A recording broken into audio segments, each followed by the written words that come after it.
terrain. Il y a aussi l'expérimentation, ça fait appel à la démarche expérimentale, c'est-à-dire qu'on peut formuler une hypothèse, j'en cherche des implications, je construis un protocole, je réalise la manipulation et bien sûr, selon le résultat obtenu, je peux tirer des conclusions.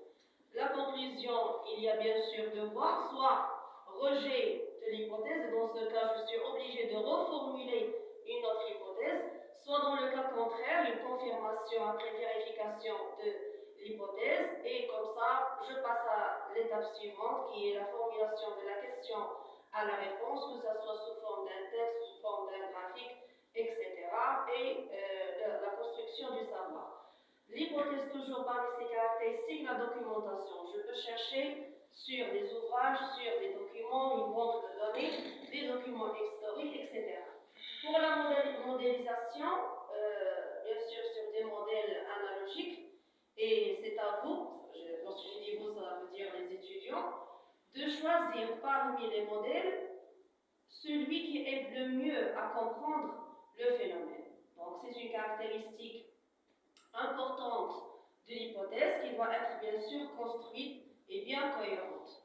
إذا بالنسبة للفرضية من خصائصها كما قلت أن لا يجب أن تعبر عن علاقة سببية بين الأحداث، يعني علاقة بين مختلف المتغيرات، والتي يجب أن تكون مبنية كما قلت على حقائق علمية وبعيدا عن ما هو خيالي، أن تكون قابلة للاختبار سواء بالملاحظة داخل القسم أو الملاحظة المباشرة في الميدان، أيضا نهج التجريبي، التوثيق أو الدمجة، وأن تكون هذه الفرضية مبنية ومنسجمة.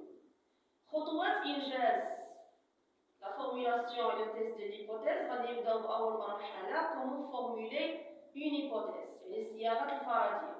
La première étape c'est recueillir les données mentionnées dans l'exercice ou la question, parce que dans chaque exercice ou bien un texte il y a une multitude de données, mais bien sûr on doit cibler les données qui peuvent nous aider à formuler notre hypothèse. إذا جمع المعطيات الواردة في التمرين أو السؤال.